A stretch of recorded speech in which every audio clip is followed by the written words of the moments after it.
사랑의 샘, 평화의 소리, KCR 11시 종합뉴스, 365 헬스, 마이랑이 베이로 변호사 윤영준, 에듀킹덤 컬리지 다네모라, EL 디자인 전망 좋은 창, JM 필로 이완상 변호사 공동 제공입니다.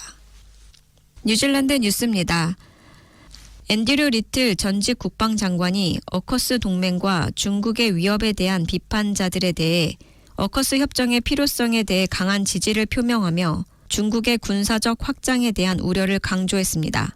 리틀은 최근 캔터베리 대학에서 인도태평양 안보에 대한 인식, 예측 불가능한 시대의 뉴질랜드의 어려운 선택이라는 제목의 강연에서 어커스와 중국의 위협, 미국의 태평양 약속에 대한 견해를 밝혔습니다. 어커스가 필수적인 안보 협정이며 중국의 군사적 활동과 영향력 확대는 뉴질랜드의 안보에 중대한 위협이 되고 있다고 말했습니다. 그는 어커스 협정이 지역 안정과 국제 질서를 유지하는 데 중요한 역할을 할 것이라고 설명했습니다. 뉴질랜드는 어커스 협정에 가입하지 않았지만 방위 기술 공유를 포함한 협정의 두 번째 기둥에 참여하는 것에 대한 논의를 할 예정이라고 밝혔습니다. 첫 번째 기둥은 핵 잠수함 개발, 두 번째 기둥은 방위 기술 및 정보 공유를 포함합니다. 리틀은 새 정부의 취임 직후 발언이 도움이 되지 않았다고 언급하며 두 번째 기둥에 빠르게 가입하고 싶다는 의사를 보였습니다. 그는 또한 어커스가 중국을 견제하기 위한 미국의 계획이라는 비판자들의 주장에 동의하지 않았습니다.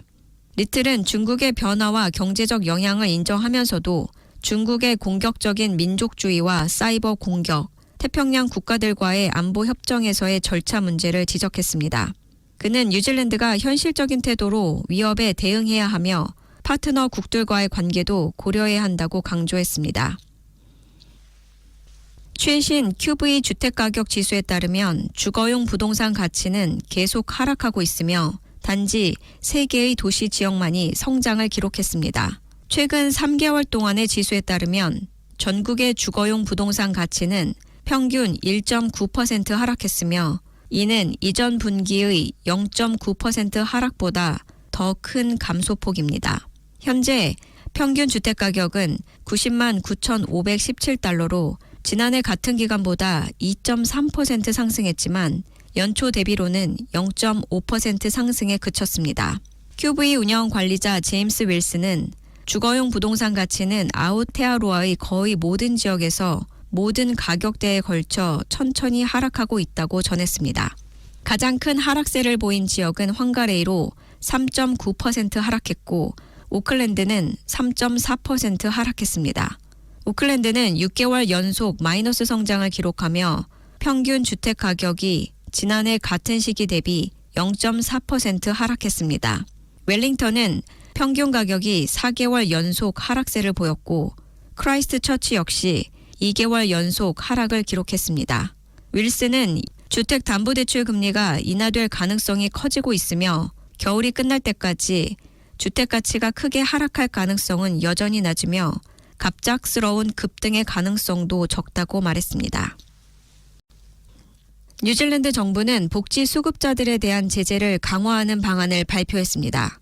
크리스토퍼 럭슨 총리와 루이스 업스턴 사회개발고용부 장관은 응급 주거 지원을 받는 수급자들이 의무를 이행하지 않으면 최대 2년 동안 혜택이 제한될 수 있다고 말했습니다.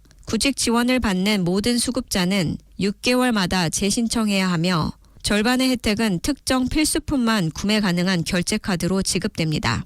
럭슨 총리는 이 새로운 제재가 복지 수급자들에게 더 큰 책임감을 부여할 것이라고 밝혔습니다. 노동당과 여러 복지단체들은 이러한 제재가 복지 수급자들, 특히 실직자들과 저소득 가정에 불균형적인 영향을 미칠 수 있다고 비판했습니다. 정부는 복지 수급자들에게 더 나은 지원을 제공하면서도 이들이 자신의 의무를 다할 수 있도록 더 엄격한 기준을 적용할 예정이라고 밝혔습니다. 정부는 최근 연구실 밖에서의 유전자 기술 사용 금지를 해제한다고 발표했습니다. 이 조치는 뉴질랜드의 생명공학 분야에 중요한 변화를 가져올 것으로 보입니다. 이번 결정은 생명공학 분야의 혁신을 촉진하고 경제적 기회를 확대하며 국제 경쟁력을 강화하는 데 기여할 것으로 예상됩니다. 액트당의 과학혁신 및 기술 담당 대변인인 파르미지 파르마르는 이번 조치는 현재 연합정부가 과거 클락, 키, 아던 정부가 24년이 지나서도 하지 못했던 일을 해내는 다른 유형의 정부임을 보여준다고 말했습니다. 현재 뉴질랜드는 생명공학 분야에서 2030년까지 50억 달러의 경제적 가치를 창출할 계획을 세우고 있습니다. 한편 이번 정책 변화에 대한 우려도 제기되고 있습니다. 일부 전문가들은 유전자 기술의 상업적 사용이 예상치 못한 위험을 초래할 수 있으며 이에 대한 충분한 준비와 규제가 필요하다고 지적하고 있습니다. 뉴질랜드 정부는 1,000명 이상의 아이들이 응급 주거시설이 아닌 가정에서 지내고 있다고 주장했지만 이에 대한 비판이 제기되고 있습니다. 주택부 차관 타마 포타카는 모텔에서 거주하는 가정 수가 32% 감소했으며 정부가 출범한 이후 1,000명 이상의 아이들이 가정으로 재배치되었다고 말했습니다. 그러나 주택운동가들은 임대료가 높아지면서 더 많은 가족이 차에서 생활하거나 거리로 내몰릴 위험이 있다고 경고했습니다. 포타카 차관은 정부가 2030년까지 응급 주거 가구 수를 75% 줄이겠다는 목표를 세웠다고 밝혔습니다. 그러나 야당과 주택운동가들은 정부가 더 많은 주택을 공급하기 위해 예산을 확충해야 한다고 촉구했습니다. 노동당 주택 대변인 키어런 맥 아널티는 응급 주거시설에 대한 접근이 더 어려워져서 감소한 것이라며 정부가 15억 달러의 주택 예산을 삭감하고 새로운 주택 건설을 중단한 것을 강하게 비판했습니다. 지금까지 전해드린 뉴질랜드 뉴스는 뉴스헙, 원뉴스, RNZ, 뉴질랜드 헤럴드, 스톱, interest.co.nz에서 간추렸습니다. 오늘의 환율 정보입니다. 뉴질랜드 달러와 대비 원화의 기준 환율은 824원 77전, 한국에서 보낼 때 833원 01전, 한국에서 받을 때 816원 53전입니다.